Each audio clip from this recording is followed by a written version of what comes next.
What's going on, nerds? Welcome back to the channel. It's a beautiful day outside, so I figured why not bring just the tip outside. Without further ado, let's jump into today's video.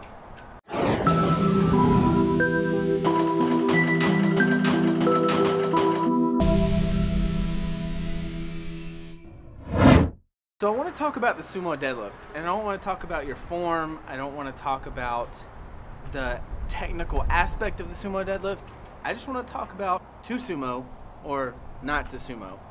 So the entire purpose of the sumo deadlift is essentially like arching on a bench press. It's to shorten the range of motion and to take advantage of technical leverages, right? To take advantage of the leverages that you were gifted from your parents. It is not so that you will use less lower back. It is not so that you'll use more posterior chain. It's not to make the lift easier. And the lift itself is not easier. I know there are a lot of people that hate on it. You know, the pull sumo, eat butt thing. There are a lot of people that hate on sumo because of the range of motion of the sumo. Because they're like, oh, it's easier. It's not easier, it's more advantageous. And if you're not taking advantage of your leverages or the range of motion at which you can lift at, then you're a shitty power lifter. And that's not my fault. That's not anyone else's fault. You need to get over yourself. So that being said, that's it. That's all it should be. It's not, you're not gonna lift more just because you're sumo. You're not going to use less lower back just because you're sumo.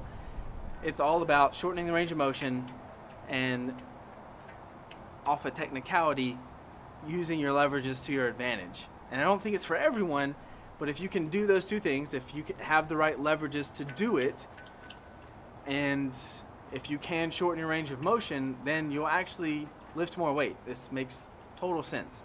Like if you have a bigger arch, you can obviously bench more because you're not having to move the bar as far. That's kind of what powerlifting is. Power, after all, is just force times distance over time. And the force is hopefully always going up, right? As a powerlifter, you're hopefully putting more weight on the bar because that is the force.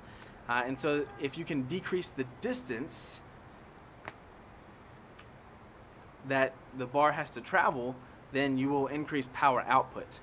Now, there's a whole bunch of stuff, but basically the sumo deadlift is and always will be a way to deadlift with a shorter range of motion. And if you're using it for any other aspect, I really think you're playing yourself. You're playing yourself. So I don't know, that's my spin on it. I know it wasn't like something like eye-opening probably for most of you, but I just wanted to talk about it, get it off my chest, because it's something that I see way too often in this sport is people trying to switch to sumo just because they feel like they use less lower back or this or that, and really all it is you're taking advantage of a shorter range of motion. That's why you're switching, and that's all the sumo deadlift was created for. So yeah. Alright, that's it for this video. Thank you so much for watching. I really appreciate it. Click the thumbs up if you liked it. Also, I'm gonna start doing like one of these talks per week on like programming and like how to program. So if you would like to see that, I need 1, a thumbs up from you, and I need 2, a video below that says N for programming. And I just want to talk about different aspects of it, how to program, when you should add this, when you should take out this, whatever. Well, that's all. Peace out, nerds. It's lonely at the top, I'm tired of having company. So while you busy trying to fit in, I'ma stand out and view my life through this lens to see how it pans.